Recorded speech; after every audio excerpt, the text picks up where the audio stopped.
So, after all the hype of rain and drama ahead of the Austrian Grand Prix last weekend, we were instead left with a race that, well, wasn't great. Formula 1 will be staying in Austria for a little while longer, however, to the delight of no one unless you happen to be a Max Verstappen fan. It's such an amazing Grand Prix, and it's such a... Hey there guys, and welcome to FP1, and to the comedy review, which, like the Red Bull Ring, comes back even when no one really wants it to. Nevertheless, Formula 1 was back in the Styrian Hills this week, for the actual Austrian Grand Prix. And to anyone that said I got the races the wrong way round in the last video, I was right and f*** you. That aside, this would have been music to the ears of Red Bull Racing, who showed dominant form around their home circuit in the first race. But the question was, could Mercedes do anything in the week to challenge and get their title fight back on track? Before we find out, if you end up enjoying the video, make sure you smash that like button and subscribe to the channel for content just like this every single week. We gained almost 2,000 subscribers in the last week, so thank you so much to everyone, and a big welcome to all of you new people. Anyway, with my intro out of the way, let's get into the comedy review of the Austrian Grand Prix.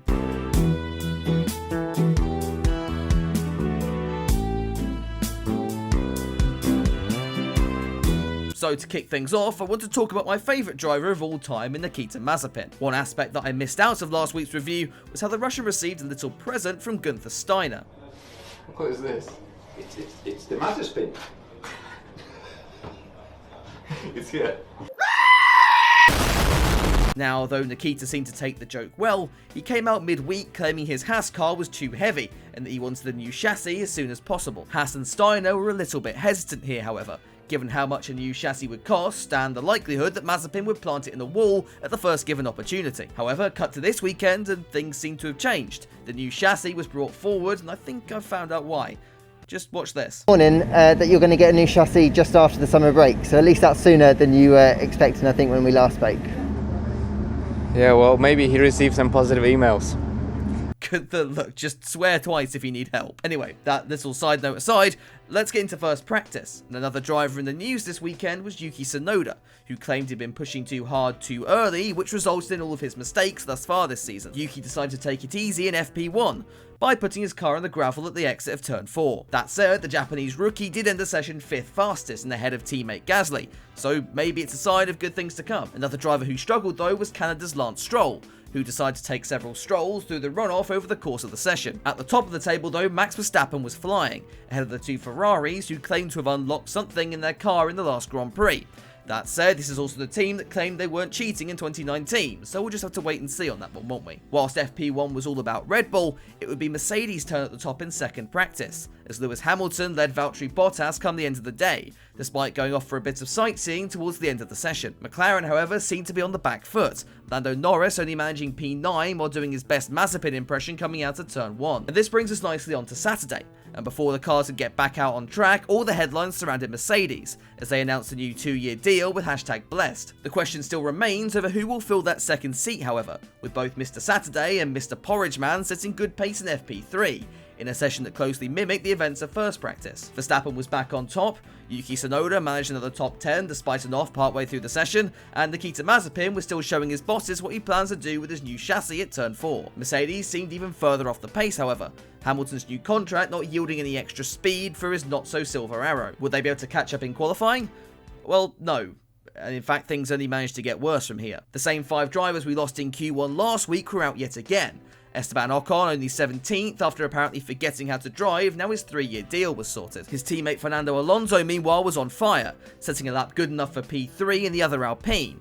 And Lando Norris showed McLaren had also made big gains come qualifying, slotting into P2 come the end of the session. Well, I mean, the other McLaren was still out in Q2, but look, I'm a Ricciardo fan, so I don't want to talk about it, and let's move on. When it got to Q2, the question wasn't about who was going to be at the front, but more whether George Russell could finally get his Williams into Q3, and P8 after the first set of runs looked promising.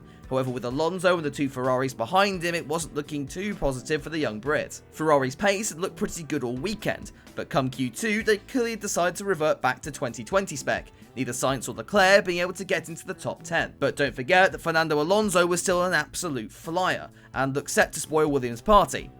Well, until this happened. Though everyone was reeling over the angry Spaniard's poor luck, all that quickly vanished once we realised that this meant George Russell had finally made it into Q3 in a Williams. So now F1 Twitter was satisfied with the final shootout for pole to look forward to, And next to cream their pants were all the Lando and Quadrant stands, who would watch their beloved Lord Norris come within fractions of pole at the end of the day. Verstappen had done enough for the top spot on his first lap, though a lack of a toe stopped him from improving that allowed Lando to narrowly miss out on claiming his first ever career pole. Sergio Perez and the other Red Bull would round out the top 3, but only after that would we find the Mercedes drivers of Hamilton and Bottas, who have it all to do on Sunday. But would they be able to challenge the Bulls in the race?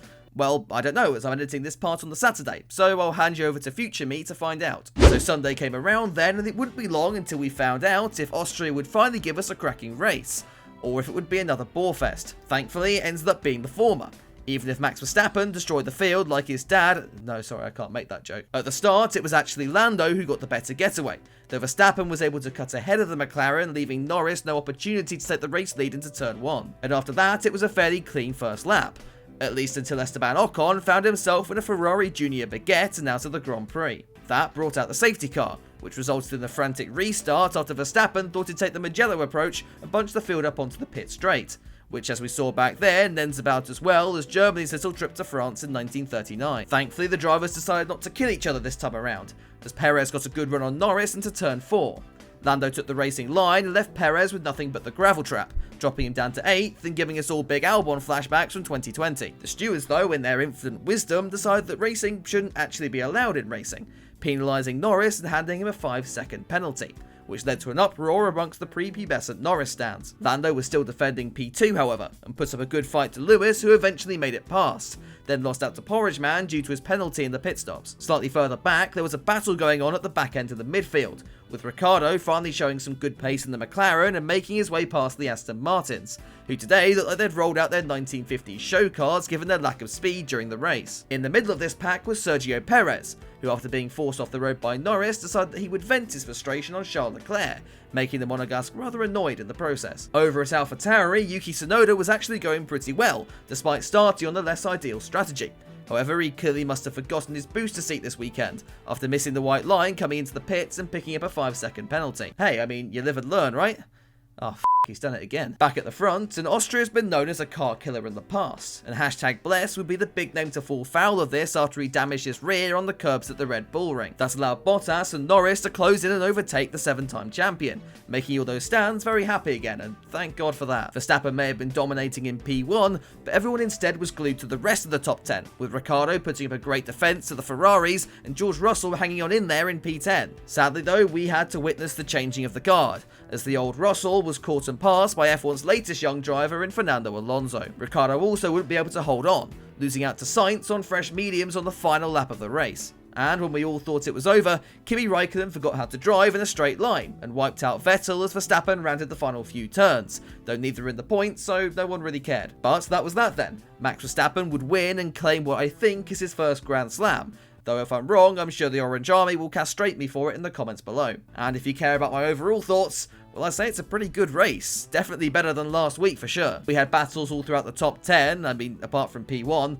and a really close racing, even if the stewards tried to penalise this at every opportunity. If you enjoyed the video, be sure to drop a like and subscribe if you're new. We are aiming for about 50,000 subscribers come the end of the year, so I know that's an ambitious goal, but I know we can do it. So if you want to help out, it's just as simple as clicking that big red button down below. You can also follow me over on Twitter for more of my random F1 opinions, and links for that along with our Discord can be found down in the description below. Now, as a heads up, the comedy review for Silverstone will be a little bit delayed, as I'm actually going to be there for my first ever Grand Prix experience, so I might even try and mix it up. Any ideas for which I'll welcome in the comments. But anyway, I will see you soon with another video, and until then, have a good one.